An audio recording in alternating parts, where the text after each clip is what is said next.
김상조 공정거래위원장을 임명을 했죠. 정면 돌파하겠다 뭐 이런 얘기인데요. 시정연설하고 분위기는 좋았는데 하루 만에 야당은 완전히 대여 강경 기류로 돌아섰습니다. 이분 원내대표 취임하시고 한 달여 정도 됐는데요.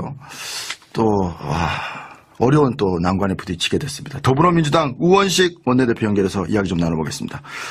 우원식 원내대표님 안녕하십니까? 네, 안녕하세요. 우원식입니다. 네, 지난달 16일에 이제 원내대표 선출되시고 네. 집권당에 이제 원내사령탑으로 일을 이제 한 달여 해오셨는데 요즘 어떻게 잠은 잘 주무십니까? 요즘 저 잠도 잘 못 자고요. 네, 그리고 국회에서 거의 하루도 떠나지 못하고 네, 그 모든 시간을 국회 협상과 또 청문회와 이런 걸 지켜보느라고 네. 지금 뭐 그렇게 생활하고 있습니다. 그렇군요. 문재인 대통령이 어제 김상조 공정거래위원장 임명을 이제 뭐 강행했다 이렇게 봐야겠는데 네네. 금쪽 같은 시간을 더 이상 허비할 수 없다는 것이 우리의 판단이다. 청와대는 이렇게 얘기했는데 그것이 지금 국정 지지도가 높으니까요. 그런 어떤 지지도를 등에 업고 이렇게 가는 거라고 봐야겠습니까? 우리가 국회에서 인사청문회를 공개적으로 하는 것은 네. 국민들에게 그 후보자가 어떤 사람인지를 낱낱이 드러내고 네. 국민의 지지가 어느 정도인지를 보는 거 아니겠습니까? 네. 국민이 어떻게 판단하시는지를. 네. 국회가 민의의 전당이라고 하지 않습니까? 네. 그러니까 민의가 어떤가 이걸 보고 하는 것이죠. 네. 이제 그런 점에서 보면 지금까지 그 인사청문회 했던 분들은 국민의 지지가 적합하다와 적합하지 않다를 보면 네. 적합하다가 거의 2배 이상 많습니다. 네. 그런 분들에 대해서 야당에서 부적합하다고 한다고 해서 네. 그 인사권자가 임명하지 않는 것은 국민의 소위 민의와는 다른 길로 가는 거거든요. 네. 그건 그렇게 선택할 수가 없는 일이죠. 그리고 네. 강행이라고 이야기하시는데 이것은 청와대가 법이 정한 절차에 따라서 임명하는 겁니다. 네. 이 국회가 이제 청문회를 하는데 이게 정상적으로 진행되면 경과보고서를 채택해서 청와대에 보내고 그렇게 하는 걸로 인사청문회법에 규정되어 있습니다. 네. 국회가 정하는 게 아니거든요. 네. 그럼 거기에 경과보고서에 적합인가 부적합이면 왜 부적합인가, 민의는 뭔가 이런 걸 보고 대통령께서 임명하는 건데 국회가 이것을 이행하지 않으면 네. 대통령이 기일을 정해서 경과보고서 송부를 요청하고 그렇죠. 그럼에도 안 하면 절차에 따라서 임명하게 되어 있는 건데 임명한 거죠. 네. 이걸 그냥 강행이다. 네. 억지로 했다. 네. 이렇게 봐서는 안 되는 일입니다. 그래도 이제 통상적으로 이제 야당과 이제 그런 협치를 통해서 그런 청문보고서 채택이 원활하게 되고 이제 임명으로 가게 되면 여야 이제 협치가 원활하게 될 텐데 지금은 이제 그런 과정이 없이 됐기 때문에 당장 야당은 뭐 상당히 강경한 기류고요. 특히 자유한국당은 독재다 뭐 이렇게까지 얘기도 나오고 있는데 오늘 또 그 장관 후보자들 인사청문회가 있지 않습니까? 네네. 뭐 전면 보이콧할 수도 있다 이런 얘기도 나오는데 어떻게 보십니까? 근데 사실 이제 김상조 후보의 경우에 국민의당과 바른정당은 적합 부적합 의견으로 보고서 채택을 하자고 그랬어요. 네. 그런데 자유한국당은 참여하지 않았거든요. 네. 근데 그 위원회의 그 정무위원회 위원장이 자유한국당인데 사회권을 갖고 있어요. 네. 사회권을 쥐고 있는 자유한국당에서 회의를 진행하지 않은 겁니다. 네. 그러니까 교섭단체 4개의 단체 중에 3개의 단체가 하자고 한 것이고요. 네. 1개의 단체가 하지 말자고 한 것인데 네. 이게 어느 게 협치인지 네. 이거는 한번 좀 제대로 살펴볼 필요가 있죠. 그리고 더 중요한 거는 국회의원들끼리 정당 간의 협치만이 아니라 네. 국민들과의 협치 이게 필요하거든요. 네. 근데 국민 지지는 굉장히 높고 네. 그럼에도 불구하고 이거 안 된다고 하는 거는 국민들이 볼 때 이거는 발목 잡기 한다. 반대를 위한 반대다. 이렇게 느끼지 않겠습니까? 그렇게 되면 네. 국회가 국민들로부터 불신을 얻게 되는 거죠. 네. 혹시 그 김상조 위원장을 임명하기 전에 야당에게도 통보를 하셨습니까? 네, 뭐 저도 연락을 받았습니다. 그 자유한국당 저도 쪽에도 야당에도 아마 저 청와대에서 연락한 걸로 알고 있습니다. 네, 그렇군요.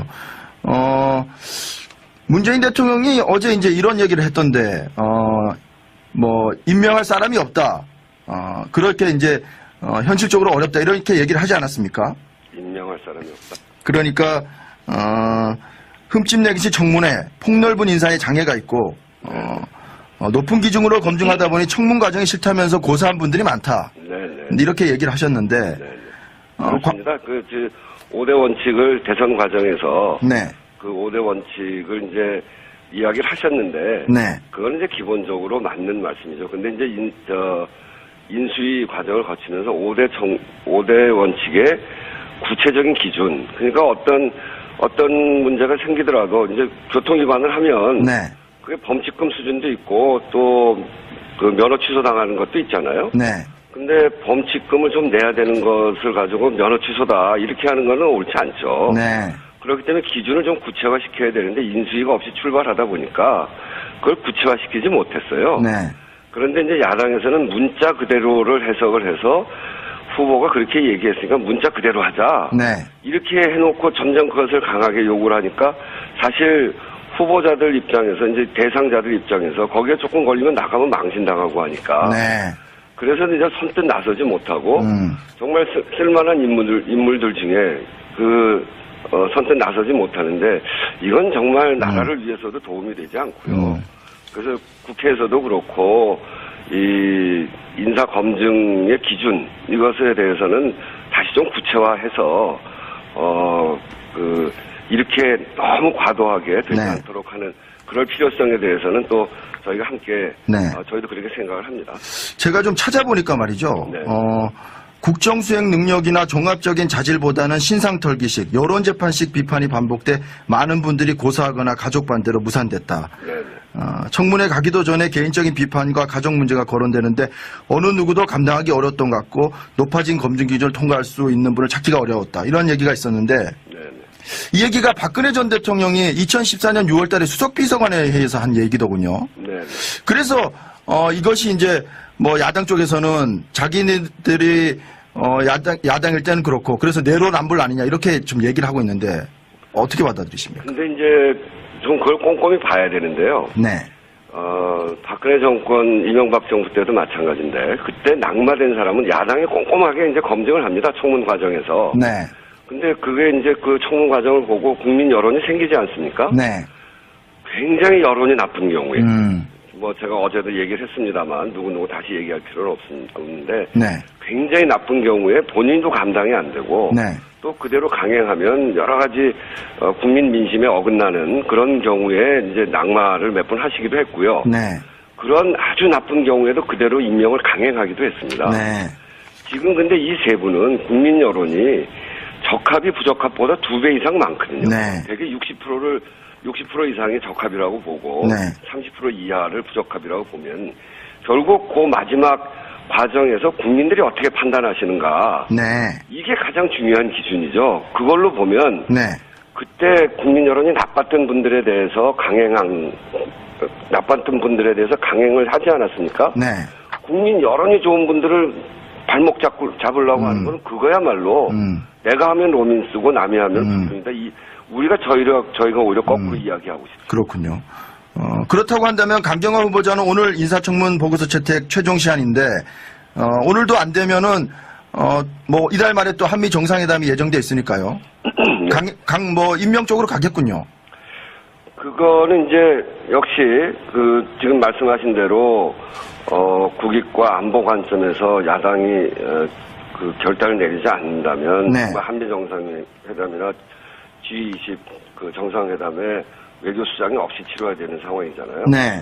그분 역량에 대해서도 보수개혁 정권 10분의 외교부 장관이 또 지지했고 반기문 전 유엔 사무총장까지 직접 겪어봤던 분들이 역량이 충분하다 이렇게 지지를 하셨단 말이에요. 네. 이런 것까지를 다 감안해서 네. 오늘이 이제 만기일인데 여기서 대통령께서 10일 이내에 또 기한을 이렇게 연장을 할 수가 있습니다. 그렇죠. 근데 그 이제 연장을 또 며칠을 하실 것 같고 네. 그때의 여론 지형이 어떤 국민들의 민의가 어디에 네. 있는지 이런 걸 보고 판단해야 되겠죠. 그게 이제 강경화 후보자 임명은 특히나 또 국민의당이 더욱더 반대하고 있었어요. 네. 김상조 후보자는 이 위원장은 이제 국민의당 쪽에서는 뭐 용인하는 분위기였는데 그래서 김희수 헌재소장 후보자와 이제 이것이 연계되는 분위기 아닙니까?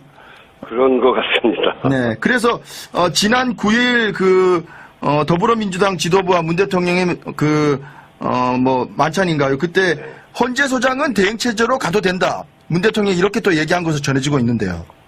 뭐 그렇게 구체적으로 이야기하신 건 아니고요. 네. 그러니까 이 국회에서 표결로 결정하기 때문에 네. 국회에서 표결로 해줘야 되는데 안 되면 어떡하냐. 그러니까 안 되면. 그 걱정이 많은 거죠. 네. 사실 강경화 후보는 국민의당이 반대하고 있기 때문에 저희들이 정말 고심이 깊습니다. 네. 근데 이제 이 두 분을 연계해서 하기 때문에 아주 저희도 정말 걱정이 많은데 안 될 경우 강경화 후보자를 임명하고 김희수 후보자를 어차피 표결로 가서 안 되더라도 헌재 수상 대행 체제로 가겠다 이런 어떤 계산이 좀 있는 것 아니냐는. 그렇게 생각하지는 않고요. 네. 저희는 정말 강경화 후보는 강경화 후보고 네. 김희수 후보는 김희수 후보다. 네. 그분의 역량을 좀 잘 보고 국민들이 어떻게 판단하는지를 보고 네. 또 국회의원들이 판단해 갔으면 좋겠다는 건데 사실은 말씀하신 대로 걱정이거든요. 네. 그러나 이제 국민적 지지 여론이 높은 헌법재판소의 공백을 장기화시키지 않기 위해서 저희도 노력을 하겠습니다만 네. 협치라는 거는 저희 혼자 하는 게 아니지 않습니까? 그러니까요. 다른 야당도 함께 하고 협치의 중심은 국민의 민심이 협치의 중심이니까요. 네. 국민이 원하는 대한민국을 만들어가는 거 아니겠습니까? 네. 그런 관점에서 대승적인 결단 이런 거를 바라고 또 저희도 최선을 다해서 설명도 드리고 설득도 하고 네. 이렇게 할 생각입니다. 그러니까 이게 지금 추경안, 정부조직법 다 연계가 돼서 또 야당은 그걸 또 고리로 해서 또 이걸 하고 있으니까 딜이라고 하는 건 있을 수가 없습니까? 딜을 어떻게 합니까? 국민들이 그건 안 되겠다 그러면 네. 딜을 할 수도 있겠습니다만 네. 어떤 정책은 하지 마라 이런 게 있으면 이제 또 생각해 볼 수 있죠. 근데 네. 지금 저희들이 하고 있는 정부조직법을 내놨는데 네. 정부조직을 새로운 정부가 과거의 정부에서 문제점이 있던 거 고치고 하려고 하는 그거 하지 마라 할 수가 없지 않습니까? 국민의당 이용호 정책위원장은 청와대도 자유한국당에 뭘 좀 지워줘야 되는 것 아니냐 이렇게 얘기를 했더라고요. 그거는 이제 협의하는 과정에 네. 자유한국당의 정부조직이나 우리 추경 과정에 자유한국당이 이야기하시는 것이 네. 정말 국민의 삶에 도움이 되면 얼마든지 할 수 있습니다. 네.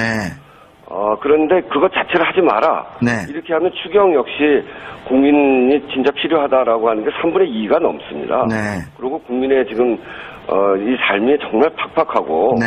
민생이 위기고 국민이 도탄에 빠져 있는 거 아닙니까? 네. 여기서 일자리 늘리는 추경을 하자고 하는데 그걸 어떻게 반대합니까? 네.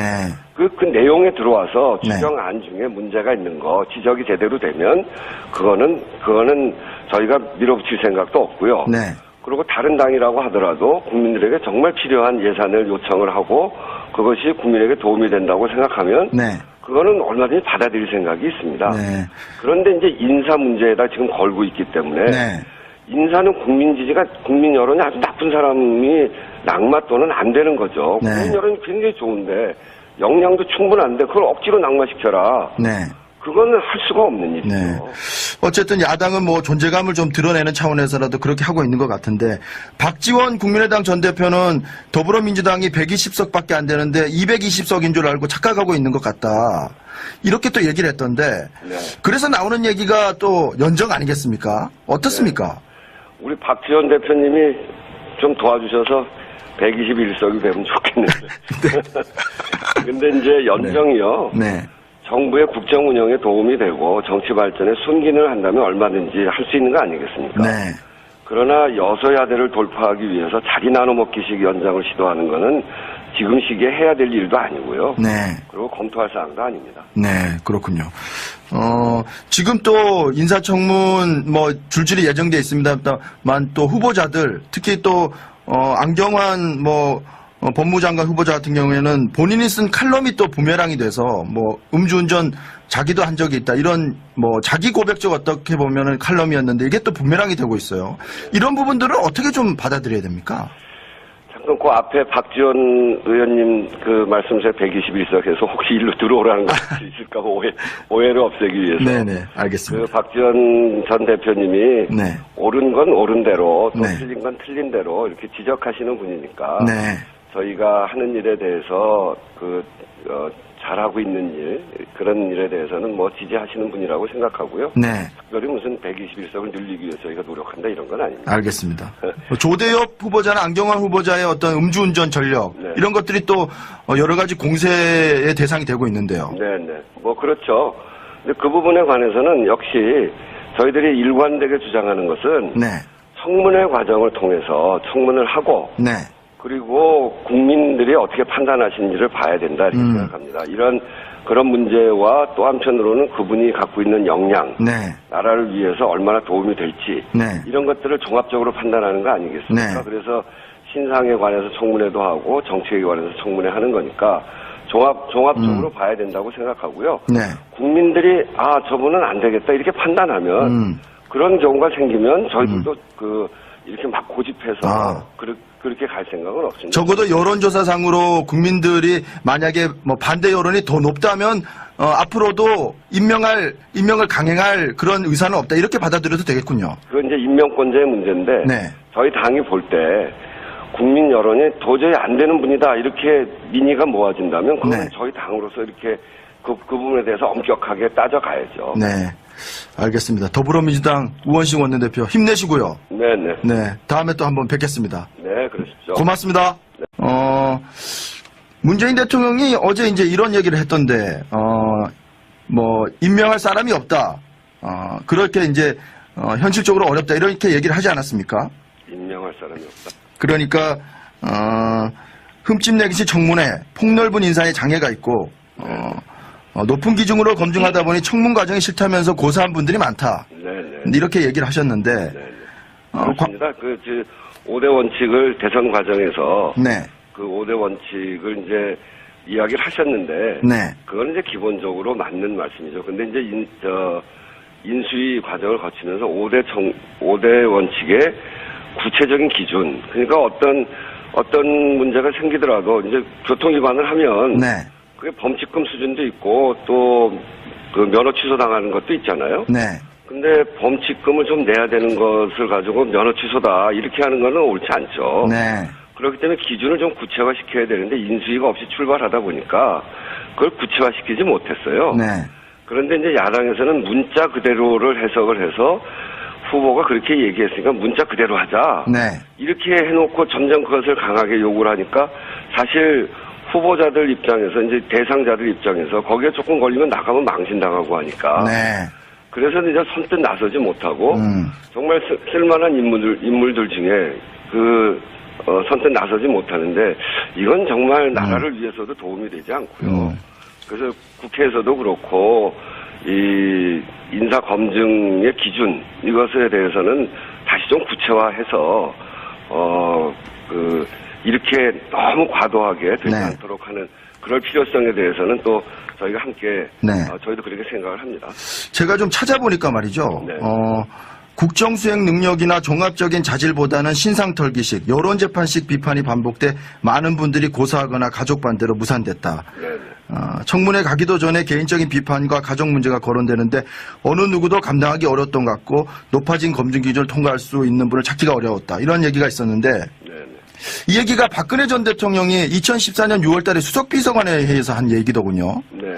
그래서 이것이 이제 뭐 야당 쪽에서는 자기네들이 야당일 때는 그렇고 그래서 내로남불 아니냐 이렇게 좀 얘기를 하고 있는데 어떻게 받아들이십니까? 근데 이제 좀 그걸 꼼꼼히 봐야 되는데요. 네. 박근혜 정권 이명박 정부 때도 마찬가지인데 그때 낙마된 사람은 야당이 꼼꼼하게 이제 검증을 합니다. 청문 과정에서. 네. 근데 그게 이제 그 청문 과정을 보고 국민 여론이 생기지 않습니까? 네. 굉장히 여론이 나쁜 경우에. 뭐 제가 어제도 얘기를 했습니다만 누구 다시 얘기할 필요는 없는데 네. 굉장히 나쁜 경우에 본인도 감당이 안 되고 네. 또 그대로 강행하면 여러 가지 국민 민심에 어긋나는 그런 경우에 이제 낙마를 몇 번 하시기도 했고요. 네. 그런 아주 나쁜 경우에도 되면 여야 이제 협치가 원활하게 될 텐데 지금은 이제 그런 과정이 없이 됐기 때문에 당장 야당은 뭐 상당히 강경한 기류고요. 특히 자유한국당은 독재다 뭐 이렇게까지 얘기도 나오고 있는데 오늘 또 그 장관 후보자들 인사청문회가 있지 않습니까? 네. 뭐 전면 보이콧 할 수도 있다 이런 얘기도 나오는데 어떻게 보십니까? 근데 사실 이제 김상조 후보의 경우에 국민의당과 바른정당은 적합 부적합 의견으로 보고서 채택을 하자고 그랬어요. 네. 그런데 자유한국당은 참여하지 않았거든요. 네. 근데 그 위원회의 그 정무위원회 위원장이 자유한국당인데 사회권을 갖고 있어요. 네. 사회권을 쥐고 있는 자유한국당에서 회의를 진행하지 않은 겁니다. 네. 그러니까 교섭단체 4개의 단체 중에 3개의 단체가 하자고 한 것이고요. 네. 1개의 단체가 하지 말자고 한 것인데 네. 이게 어느 게 협치인지 네. 이거는 한번 좀 제대로 살펴볼 필요가 있죠. 그리고 더 중요한 거는 국회의원들끼리 정당 간의 협치만이 아니라 네. 국민들과의 협치 이게 필요하거든요. 네. 근데 국민 지지는 굉장히 높고 네. 그럼에도 불구하고 이거 안 된다고 하는 거는 국민들이 볼 때 이거는 발목 잡기 한다. 반대를 위한 반대다. 이렇게 느끼지 않겠습니까? 그렇게 되면 네. 국회가 국민들로부터 불신을 얻게 되는 거죠. 네. 혹시 그 김상조 위원장을 임명하기 전에 야당에게도 통보를 하셨습니까? 네, 뭐 저도 연락을 받았습니다. 아, 그 자유한국당 저도 쪽에도 야당에도 아마 저 청와대에서 연락한 걸로 알고 있습니다. 네, 그렇군요. 네. 국민의 지지가 어느 정도인지를 보는 거 아니겠습니까? 네. 국민이 어떻게 판단하시는지를. 네. 국회가 민의의 전당이라고 하지 않습니까? 네. 그러니까 민의가 어떤가 이걸 보고 하는 것이죠. 네. 이제 그런 점에서 보면 지금까지 그 인사청문회 했던 분들은 국민의 지지가 적합하다와 적합하지 않다를 보면 네. 적합하다가 거의 2배 이상 많습니다. 네. 그런 분들에 대해서 야당에서 부적합하다고 한다고 해서 네. 그 인사권자가 임명하지 않는 것은 국민의 소위 민의와는 다른 길로 가는 거거든요. 네. 그건 그렇게 선택할 수가 없는 일이죠. 그리고 네. 강행이라고 이야기하시는데 이것은 청와대가 법이 정한 절차에 따라서 임명하는 겁니다. 네. 이 국회가 이제 청문회를 하는데 이게 정상적으로 진행되면 경과보고서를 채택해서 청와대에 보내고 그렇게 하는 걸로 인사청문회법에 규정되어 있습니다. 네. 국회가 정하는 게 아니거든요. 네. 그럼 거기에 경과보고서에 적합인가 부적합이면 왜 부적합인가, 민의는 뭔가 이런 걸 보고 대통령께서 임명하는 건데 국회가 이것을 이행하지 않으면 네. 대통령이 기일을 정해서 경과보고서 송부를 요청하고 그렇죠. 그럼에도 안 하면 절차에 따라서 임명하게 되어 있는 건데 임명한 거죠. 네. 이걸 그냥 강행이다, 네. 억지로 했다 네. 이렇게 봐서는 안 되는 일입니다. 그래도 이제 통상적으로 이제 야당과 이제 그런 협치를 통해서 그런 청문보고서 채택이 원활하게 되고 이제 임명으로 가게 된 김상조 공정거래위원장을 임명을 했죠. 정면 돌파하겠다 뭐 이런 얘기인데요. 시정연설하고 분위기는 좋았는데 하루 만에 야당은 완전히 대여 강경 기류로 돌아섰습니다. 이분 원내대표 취임하시고 한 달여 정도 됐는데요. 또 어려운 또 난관에 부딪히게 됐습니다. 더불어민주당 우원식 원내대표 연결해서 이야기 좀 나눠보겠습니다. 우원식 원내대표님 안녕하십니까? 네, 안녕하세요. 우원식입니다. 네, 지난달 16일에 이제 원내대표 선출되시고 네. 집권당에 이제 원내사령탑으로 일을 이제 한 달여 해오셨는데 요즘 어떻게 잠은 잘 주무십니까? 요즘 저 잠도 잘 못 자고요. 네, 그리고 국회에서 거의 하루도 떠나지 못하고 네, 그 모든 시간을 국회 협상과 또 청문회와 이런 걸 지켜보느라고 네. 지금 그렇게 생활하고 있습니다. 그렇군요. 문재인 대통령이 어제 김상조 공정거래위원장 임명을 이제 강행했다 이렇게 봐야겠는데 네네. 금쪽 같은 시간을 더 이상 허비할 수 없다는 것이 우리의 판단이다. 청와대는 이렇게 얘기했는데 그것이 지금 국정 지지도가 높으니까요. 그런 어떤 지지도를 등에 업고 이렇게 가는 거라고 봐야겠습니까? 우리가 국회에서 인사청문회를 공개적으로 하는 것은 네. 국민들에게 그 후보자가 어떤 사람인지를 낱낱이 드러내고